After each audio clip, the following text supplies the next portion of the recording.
Hey guys, welcome to the clubhouse. I'm Billy Jackson, and today's review is going to be on the Dark Crystal Age of Resistance.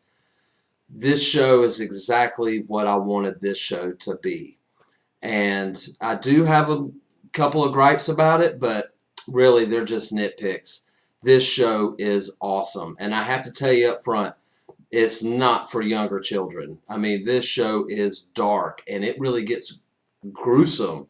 And there are some scenes that I was like, whoo, they're going this way. Okay, I'm down with it. It's cool for me because I love this kind of stuff. But I think when you hear Jim Henson, people just automatically go, oh, the Muppets. This isn't the Muppets. This is hardcore. I would say maybe 10 would be the youngest age you'd want to show this to a kid. Early teens, something like that, because it gets really hardcore, and I love it for that. I'm glad that it went that direction. I'm glad it didn't go cheesy, goofy, funny. No, it's straight horror sometimes, hardcore. I don't want to say there's no adult themes or anything, but just some of the action is really like intense and hard. I would think hard to take for a young child. So I would say 10 years old is the youngest you want to show this to your kids.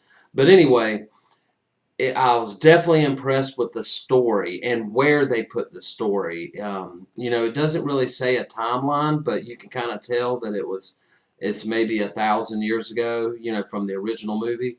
And they really get into explaining. The show is not about everything that the exposition in the first movie, the beginning of the movie where they talk about 1,000 years ago the crystal cracked and they split into the Skeksis and the Mystics. It really is after that. And I thought they were going to explain that, but they did in a very great way. But it's only like episode 4 or 5 that they really tell you what happened with the crystal. It kind of jumps right into the Skeksis or the rulers of the world, and everybody worships them and gives tithing to them and everything, and kind of looks at them as gods. And I'm at first I was like put off by that because I thought they were going to do the whole why did they split and all that, but where they picked it up I thought was brilliant. And as I got into it, I started liking it more and more. I did have, like I said at the beginning, I did have a couple of gripes. My really true only gripe that I can think of is the way the Gelfling's mouth moved when they talk. They were just kind of open the whole time, like, hi, and, forming complex words with just this, and not any movement with the lips anyway. And I know that's hard to do. I mean, what they did, was incredible. So I kind of got over that, and once you do get over that, and it'll hit you, you'll see what I'm talking about if you watch the show.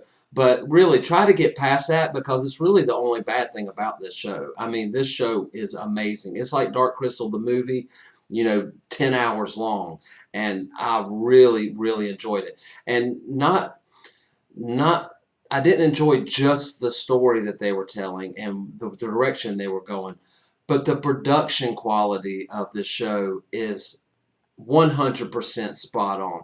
The new creatures, the whole world building, I I was impressed. Every show, my mouth just jaw open, like, wow, they created this and they did this. There are some cheesy, dumb moments that you kind of roll your eyes at, and that's fine. Not every show is going to be perfect, and this show isn't perfect. But if you're a Dark Crystal fan, this is a show for you. And I know it kind of starts out a little wonky, and it's kind of hard to get used to the younger Skeksis voices compared to the ones that we know from the original. But it grew on me after a while, and then by the end of the show, I was like, okay, I'm good with what they did and where they went. Chamberlain being my favorite of the Skeksis, of course. He was spot on. I thought the guy who did his voice did a great job, and there are multiple things, but I'm going to tell you this. My favorite part of this whole show was the hunter. I mean, he's a Skeksis that's fast, and because they all kind of lumber around. The Mystics, are real slow. This guy's like a ninja, super ninja, like jumping everywhere and like grabbing people up, and I loved that. I loved seeing a fast Skeksis. So that was really cool. That's my favorite part of the show, and besides the whole production of the show was just 100% spot on, brilliant. It's Jim Henson's daughter that's running Jim Henson's production company now, and I have to tell you, she did a really spot on job with this. So I think you guys will enjoy it. If you enjoyed the first movie, you will enjoy this show. But anyway, guys, I want to know what you think. Did you like this show? Did you not like it? Let me know in the comments below. Remember to like my videos and subscribe to my channel. And as always, make yourself happy every day. And the only way to do that is to remember the only thing stopping you is you stopping. Bam!